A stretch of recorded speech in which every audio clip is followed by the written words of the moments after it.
L'intériorisation des énergies mentales, astrales et matérielles de la sixième race et la compréhension de son processus évolutif est un des aspects fondamentaux de la conscience créative du nouvel homme. Les hommes nouveaux, les nouveaux initiés, au fur et à mesure qu'ils prendront conscience, sentiront le besoin d'utiliser les conditions matérielles de leur civilisation, de leur culture, afin de les raccorder à leurs besoins particuliers, dans le but de former à longue échelle un noyau de force économique et sociale qui sera régi par l'intelligence créative, avec laquelle chaque initié connaîtra un lien vibratoire et éventuellement télépathique. Le lien vibratoire entre les nouveaux initiés permettra d'instituer des relations humaines occultes et conscientes entre ces êtres, qui serviront à la canalisation de l'énergie créative et à leur protection matérielle et territoriale à l'intérieur de la civilisation et de la culture d'origine. L'intériorisation des forces créatives des nouveaux hommes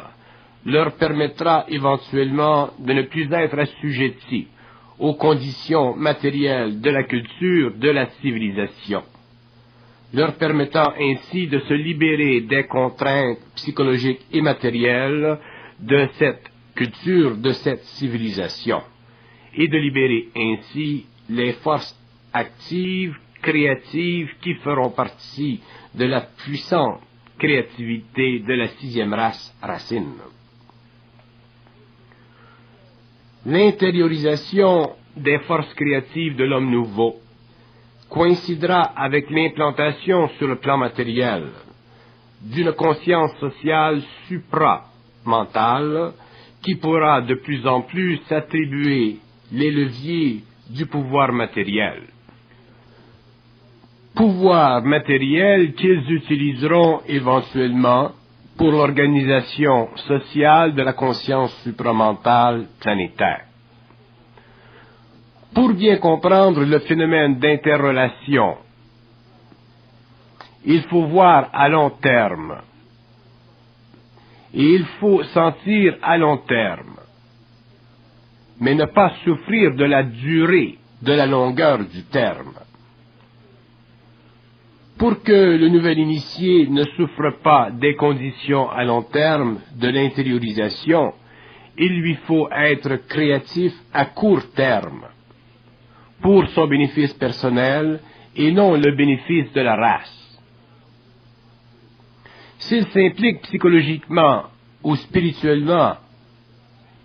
pour le bénéfice de la race, il perdra de l'énergie et ne pourra continuer à œuvrer à une échelle qui est beaucoup trop grande et trop vaste pour être supportée psychologiquement par son ego non fusionné, mais sensible. Donc, l'intériorisation de l'énergie créative du nouvel initié marque éventuellement un besoin intérieur de sécuriser les conditions actuelles de sa vie matérielle planétaire afin de se libérer des contraintes intégrées dans la civilisation et de canaliser son énergie créative en fonction d'un besoin intérieur d'achever dans cette vie un travail qui convient à sa destinée, mais dont l'ego ne prendra conscience qu'au fur et à mesure que cette conscience s'éveillera à une réalité de plus en plus occulte et de plus en plus supraconsciente. Le nouvel initié n'y est pas de choix personnel. Il y est de par conscience prépersonnelle imprimée sur sa conscience personnelle. Donc le nouvel initié est sur la terre, qu'il le réalise ou non, sur le plan de l'ego. C'est le contact entre le nouvel homme et ceux qui déjà sont en harmonie avec l'énergie de la conscience supramentale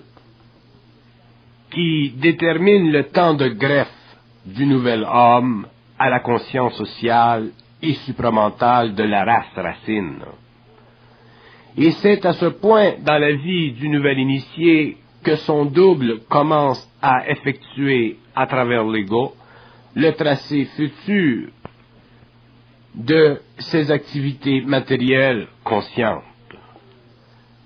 Et lorsque le double projette son activité créative à travers l'ego, les forces créatives de l'homme nouveau se concentrent de plus en plus, et graduellement dans un plan d'ensemble qui relève d'une intelligence occulte et voilée à la civilisation ou à la culture d'origine qui lui a donné naissance. L'intériorisation de l'énergie est un processus de vie occulte, tant sur le plan matériel au début de l'évolution que sur les plans parallèles lorsque le pouvoir descend dans la matière. Et ce processus intègre graduellement tous ceux qui ont la vibration pour le connaître et en bénéficier en fonction de leur conscience suprasensible et autodéterminante. L'intériorisation des forces créatives de la race racine ne peut convenir qu'à ceux-là qui sont marqués par la vibration, car l'ego ne peut suivre ou comprendre un plan d'action qui s'élève au-dessus de son intellect sans qu'il puisse le saisir par perception suprasensible.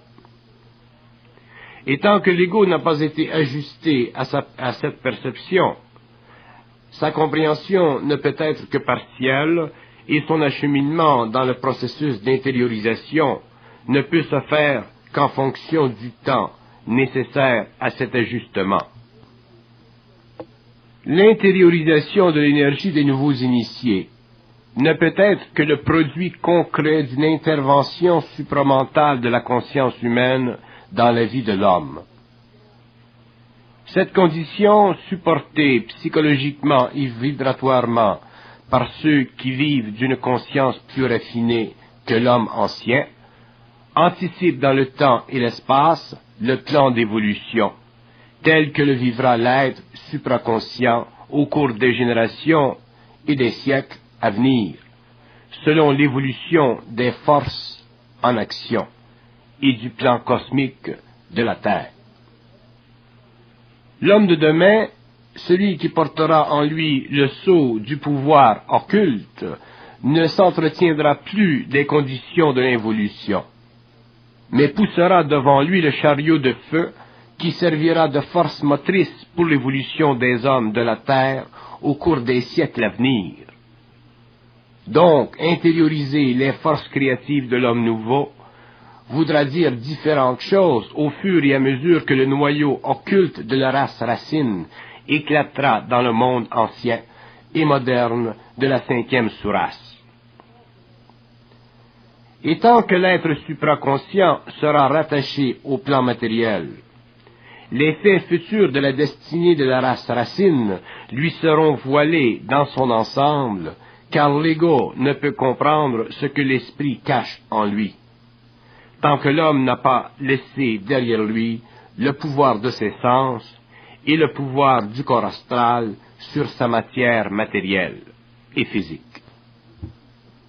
Plus le nouvel initié se sensibilisera à son énergie intérieure, qui entre par la tête et descend vers les centres les plus bas,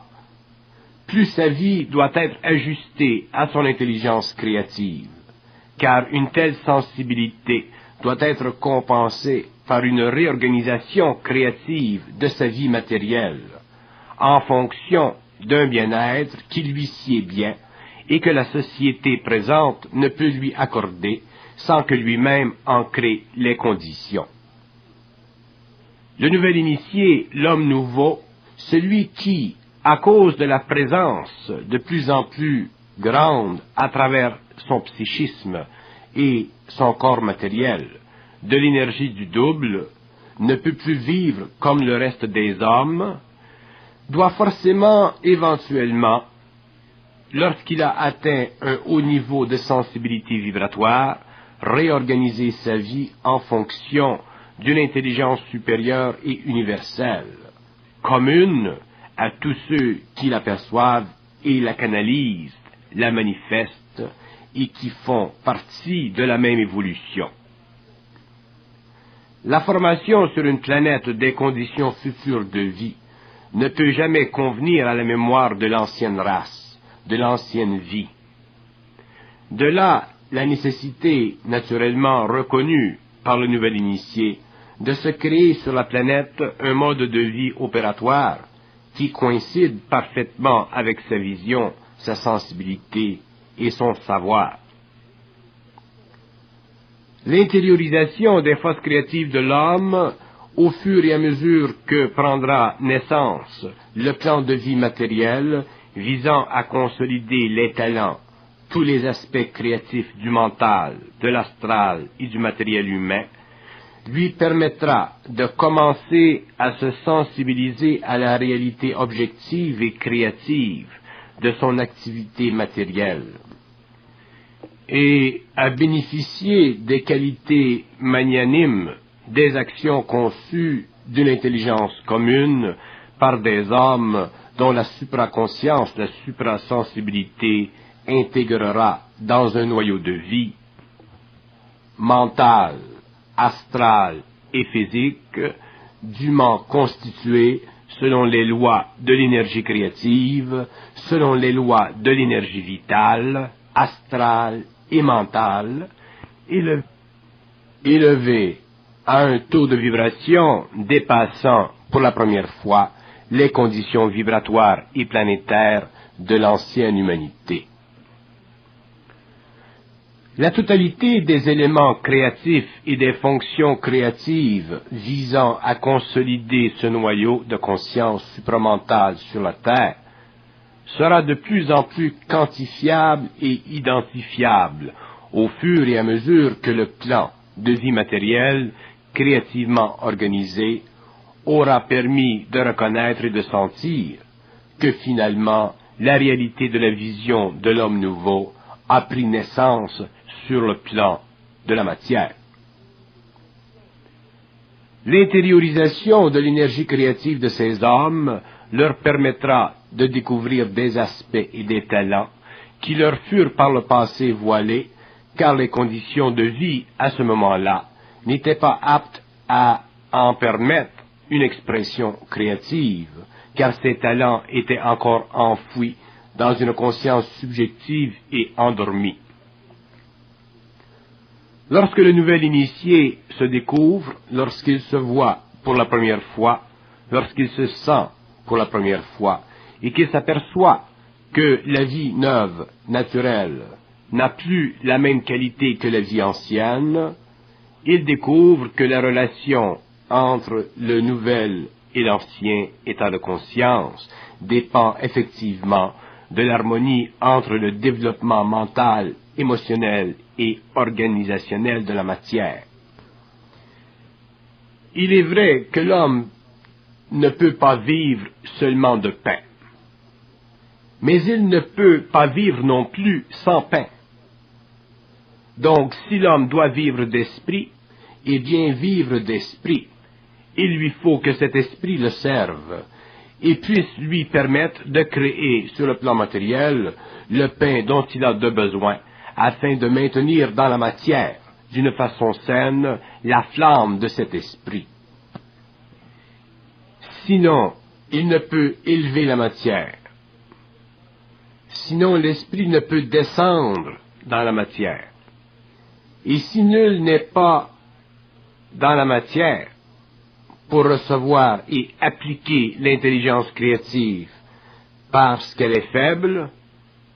parce que les moyens, les outils de l'homme dans la matière n'ont pas été suffisamment développés, il est évident qu'il devient alors impossible pour l'homme nouveau de se constituer en un noyau d'énergie pour se créer éventuellement un nouveau corps social qui, au cours des siècles, deviendrait une nouvelle force civilisatrice, aidée, comme il se devrait, des forces créatives de son esprit, de son double, comme le lui fait voir son intelligence créative. Donc, l'intériorisation des forces de l'homme servira à créer un tremplin, et plus ce dernier sera solide et vaste, plus il aura de résistance aux forces, aux obstacles extérieurs de la civilisation. Plus il sera capable de servir de point de départ, de point d'appui, pour une société future qui ne pourrait se raccorder à une société mécaniste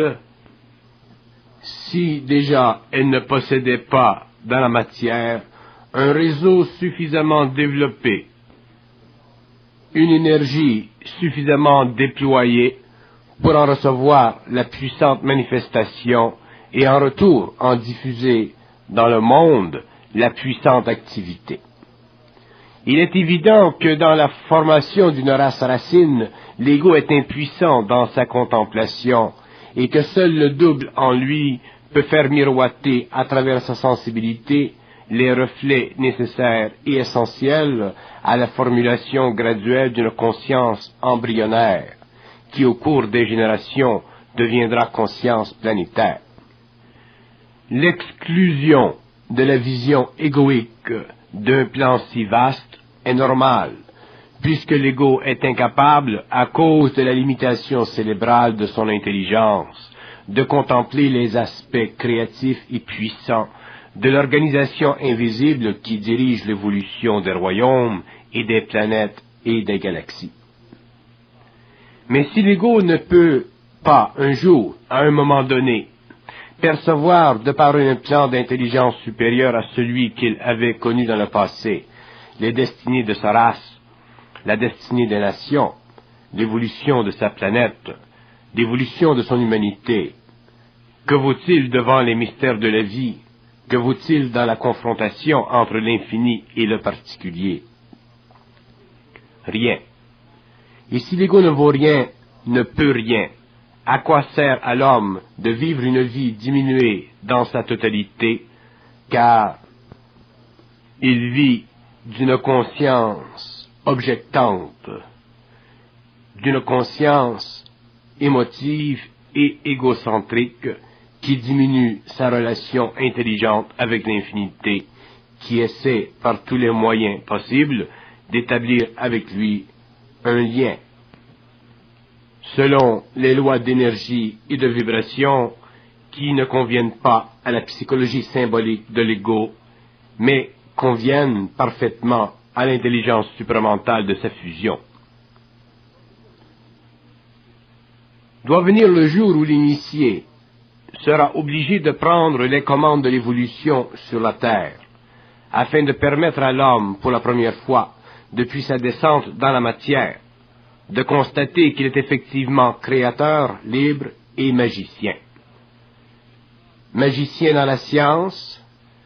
créateur dans l'intelligence et libre dans la volonté. Et de cette conscience triunitaire naît dans l'homme la joie de vivre, non pas la joie de vivre émotive et astrale de l'homme ancien,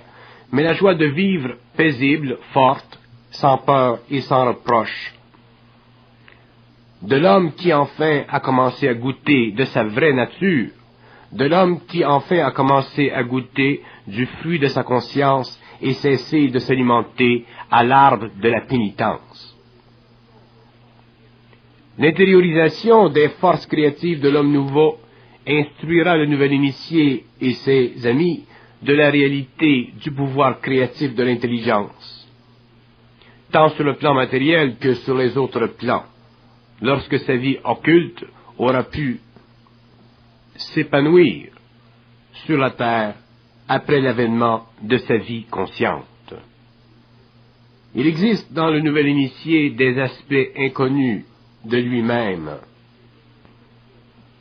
des aspects de réalisation de sa conscience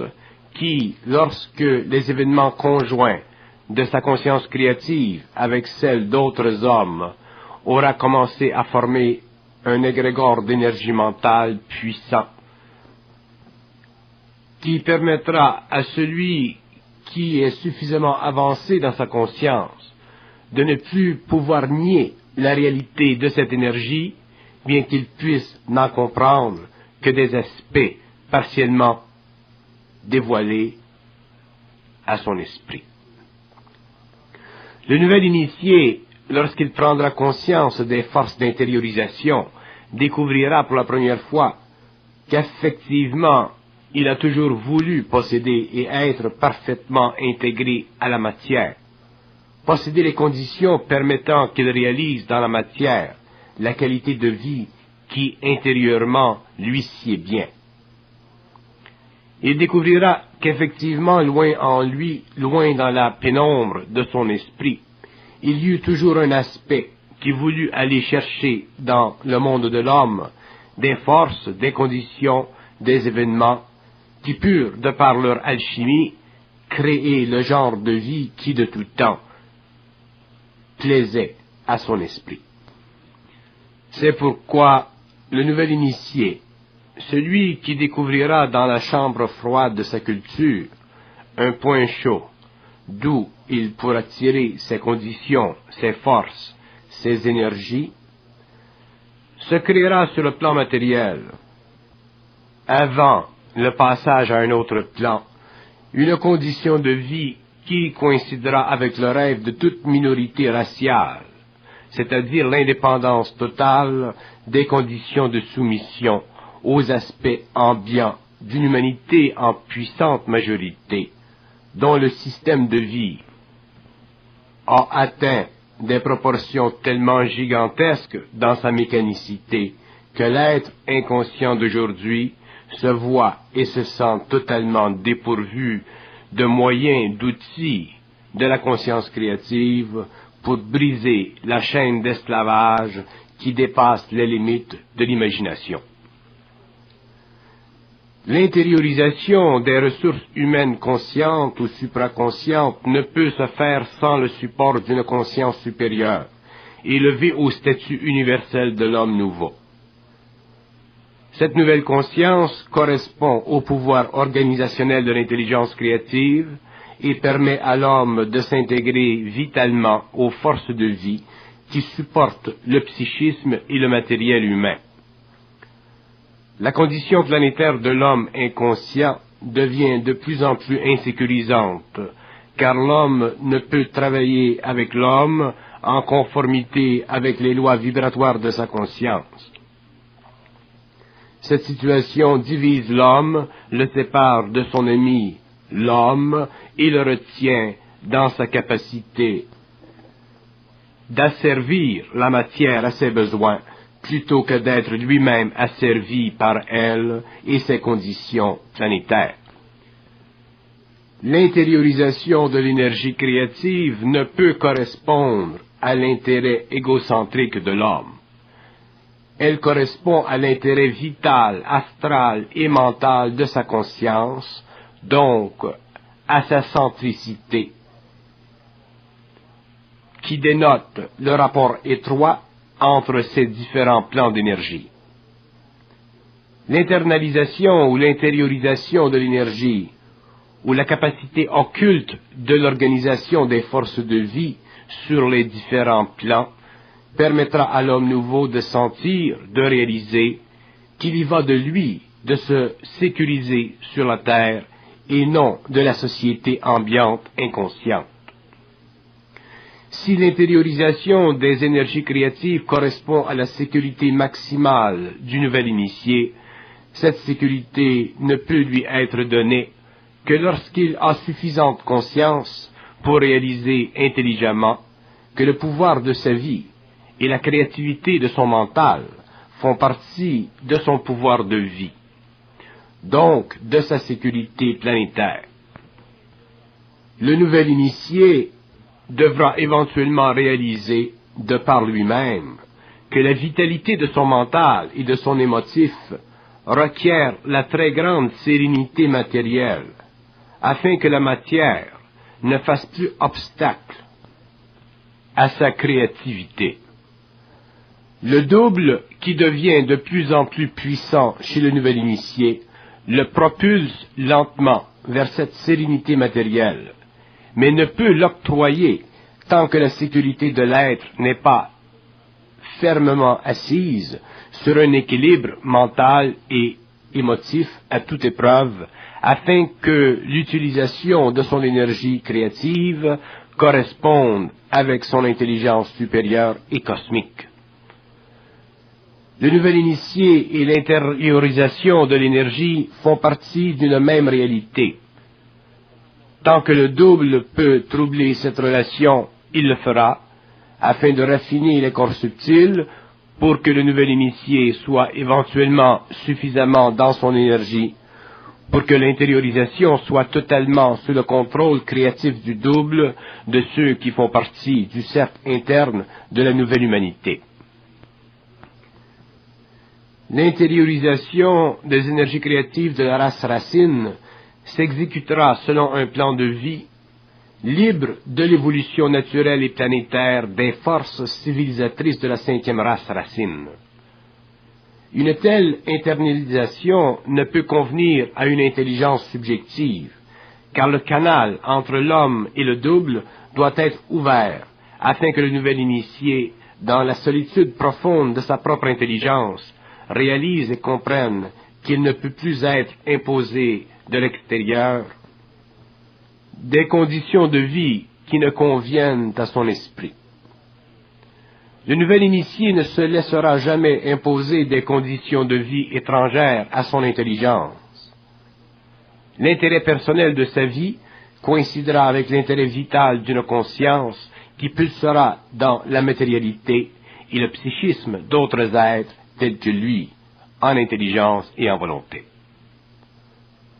L'intelligence créative, dès son avènement sur le plan matériel, correspond au désir profond de l'homme, celui d'être libre sur tous les plans de son activité consciente.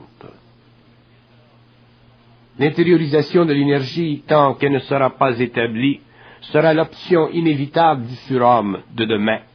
vécu dans l'homme conscient d'aujourd'hui, car elle lui permettra de constater que la relation entre l'ego et le double correspond à la relation entre l'ego conscient et l'autre. Donc, tout homme conscient de son identité, ne peut égoïquement empêcher que les principes supérieurs de sa vie soient bafoués à cause d'une société qui ne peut, à ce stage de l'évolution, s'empêcher de soumettre l'homme aux chaînes de l'involution. L'intériorisation, bien que subtile dans son processus à cause de sa qualité évolutive, se perçoit par l'ego conscient lorsqu'il a suffisamment pris conscience de ses besoins réels. Or, les besoins réels de l'ego sont toujours intelligents, donc toujours sujets à être remplis par l'intelligence créative du double, renforcée par la volonté créative de l'homme conscient. Ces besoins réels, lorsque l'être humain a découvert son identité, correspondent à une très vaste map événementielle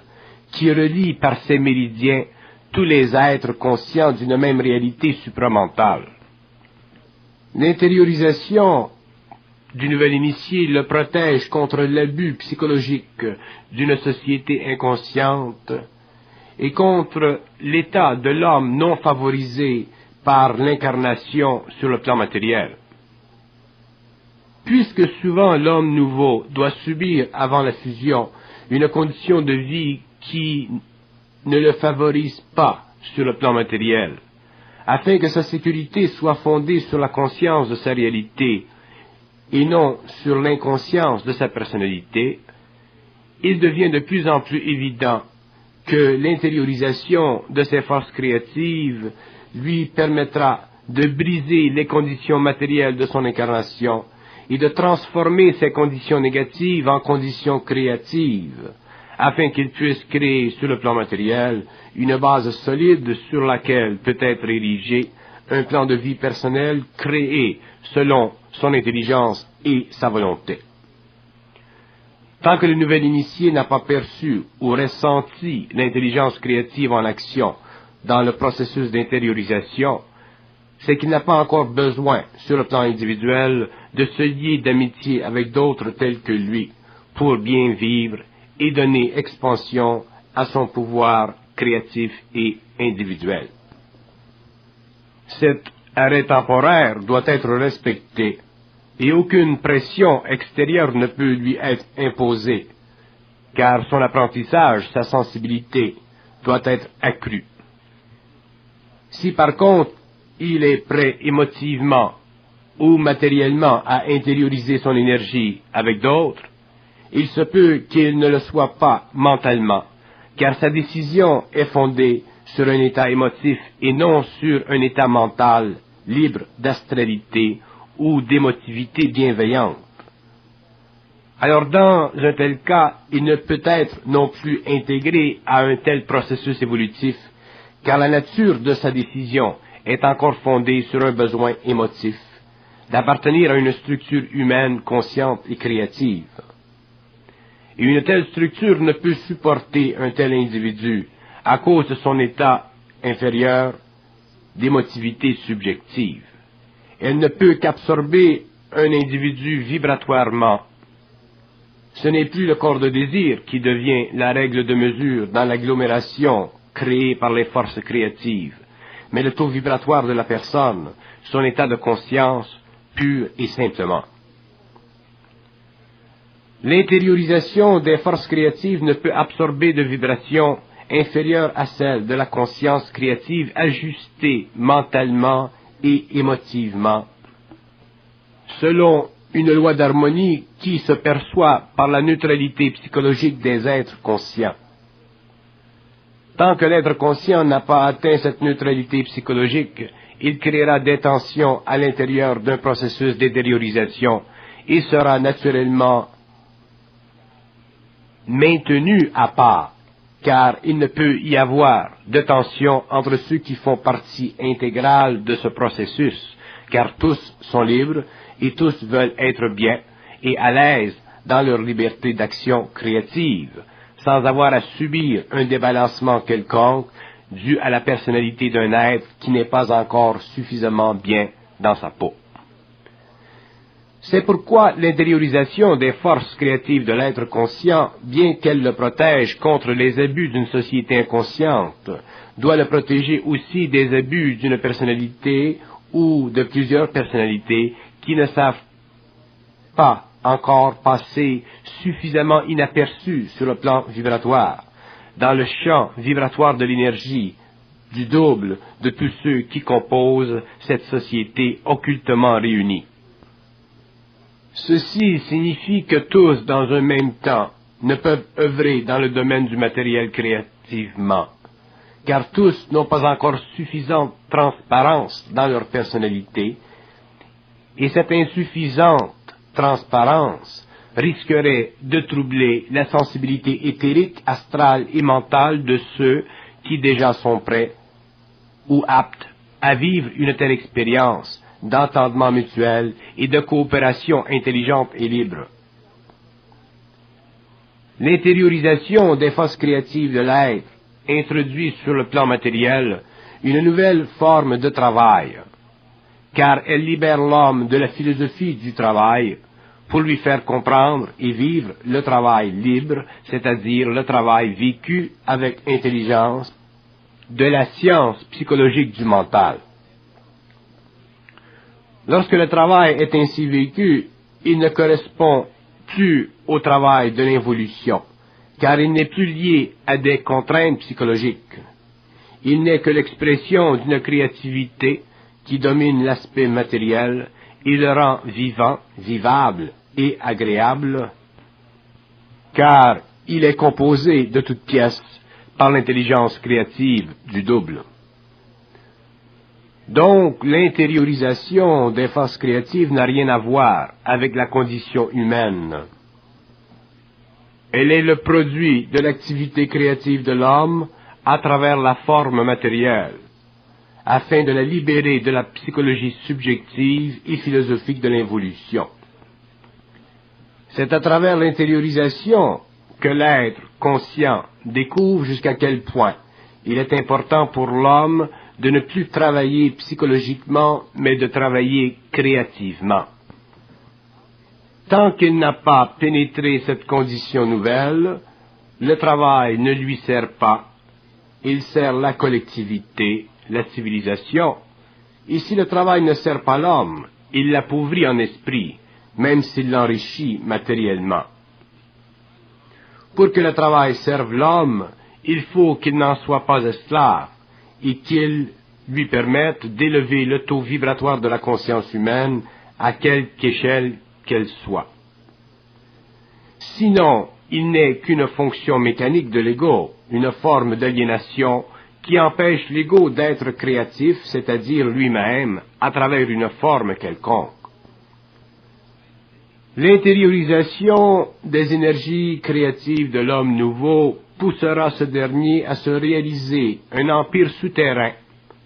car les conditions psychologiques ne seront plus formulées par un ego insécure et hors de son intelligence créative,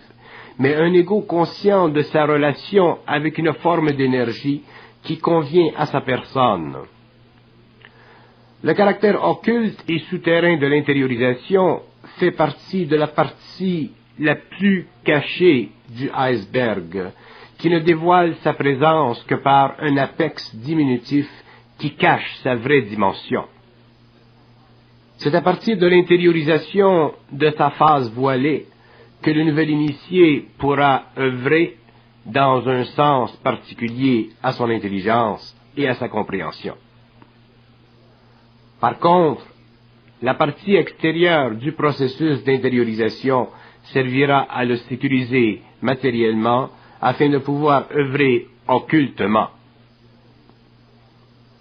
Donc l'intériorisation découvrira petit à petit son visage à l'homme nouveau, et ce faisant, lui permettra de réaliser jusqu'à quel point il est possible d'engendrer de l'énergie créative à l'intérieur d'une structure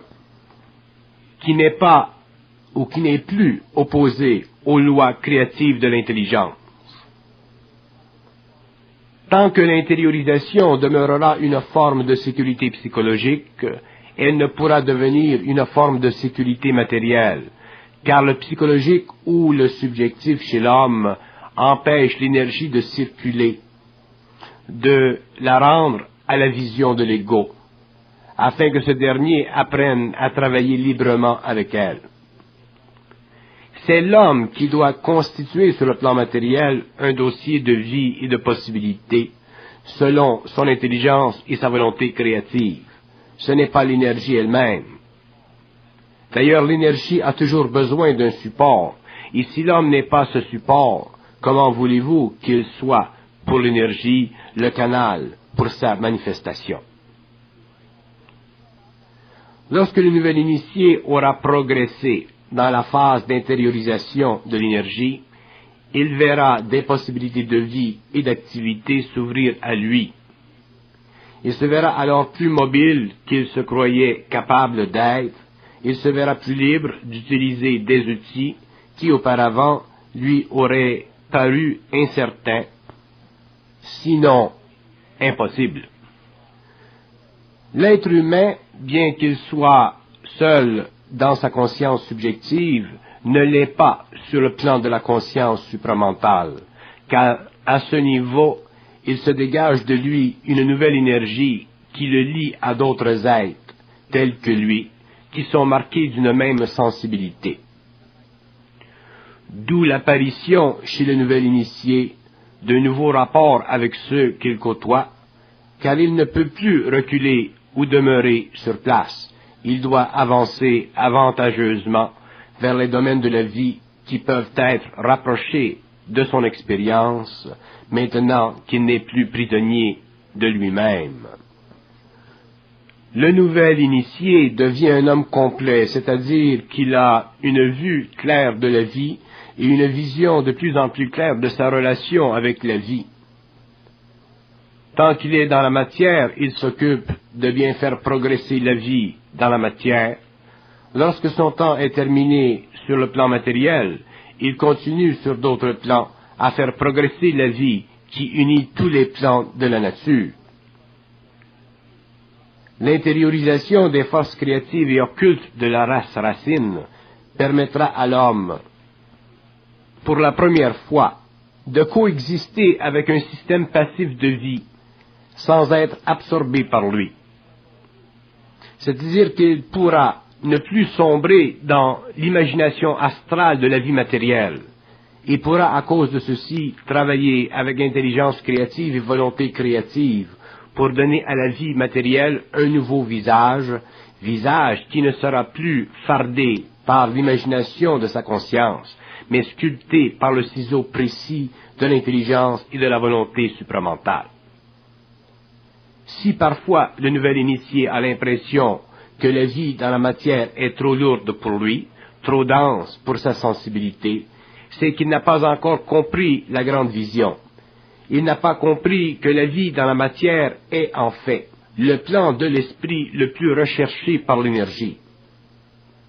Ceci est tellement réel que même l'aspect vital ou éthérique de l'homme concorde parfaitement avec la matière dans sa forme. Ceci démontre très bien que la forme qui précède la matière lui donne son empreinte au cours de l'évolution, et que ce qui existe sur les plans invisibles doit descendre dans la matière afin de la perfectionner. L'intériorisation des forces créatives du nouvel initié augmentera éventuellement sur la Terre le taux vibratoire de la conscience du terrestre, car le contact entre l'homme ancien et l'homme nouveau, dans tous les domaines de la vie, ne peut demeurer sans fruit. Pour que l'intériorisation occupe une place de premier ordre dans le processus évolutif, il faut que l'homme dépasse la conscience du moi personnel et entre dans la conscience d'un moi plus grand et plus vaste, un moi qui ne se définit plus, mais qui définit en créant, un moi qui ne sait plus où il en est rendu dans la courbe d'évolution, mais qui peut voir que sa relation avec l'énergie est infinie, sans fin. Et tant que le moi de l'homme n'a pas perçu cette relation sans fin avec l'énergie, il ne peut l'utiliser car elle demeure en dehors de sa conscience créative. Elle est en dehors de sa volonté créative. Donc, il est seul avec un moi qui ne peut parfaitement prendre en main une autre partie supérieure de lui-même, car la nature même de cette autre partie est insaisissable dans son processus évolutif. C'est pourquoi d'ailleurs il faut tant de temps avant que le nouvel initié découvre ce qu'il doit faire dans la vie, qui vaille la peine. Car tant qu'il est inconscient, l'homme est régi, même s'il est bien dans la vie. Ce n'est que lorsqu'il a pris conscience de l'illusion de son ego qu'il commence à convertir l'énergie créative en énergie organisationnelle, qu'il convient d'appeler énergie d'intériorisation, c'est-à-dire énergie qui ne peut servir deux maîtres à la fois, l'ego et la vie créative de l'homme. Tant que la vie de l'homme n'est pas ajustée à sa conscience supérieure, il ne peut supporter l'exigence de cette conscience qui pulse en lui, en dehors des limitations subjectives de l'ego. Donc, il lui est impossible d'intérioriser des énergies créatives, car l'ego, au lieu de vivre de l'unité de la vie, se sépare d'elle, donc se limite dans sa capacité créative d'intégrer sa conscience du terrestre à sa conscience cosmique. La faille de l'ego, c'est l'incapacité d'intégrer le cosmique au matériel. Et tant qu'il n'a pas suffisamment compris le lien entre les deux, il ne peut bénéficier d'une structure sociale fondée sur l'intériorisation de ses forces créatives, car il dépense ses énergies subjectivement, c'est-à-dire qu'il s'occupe égoïquement de sa sécurité, au lieu de s'occuper de sa sécurité créativement, en fonction de son intelligence supérieure. L'intériorisation de l'énergie d'une race racine occupe les éléments de cette race de façon permanente lorsqu'ils ont pris conscience de leur intelligence et de leur volonté créative. Et c'est cette continuité, cette permanence qui leur assure un plus grand contrôle des événements planétaires qui normalement affaiblissent la résistance émotionnelle et mentale de l'être inconscient, pour enfin l'atteindre dans le physique, car il ne sent jamais la capacité de pouvoir contrôler totalement son existence. Les nouveaux initiés se rapprochent par la parole et s'entrecroisent dans le travail conscient ou l'œuvre. Et c'est la combinaison de la parole et du travail conscient qui leur fait prendre conscience d'une grande capacité organisationnelle qui défie à longue échelle les dimensions de l'activité humaine normale.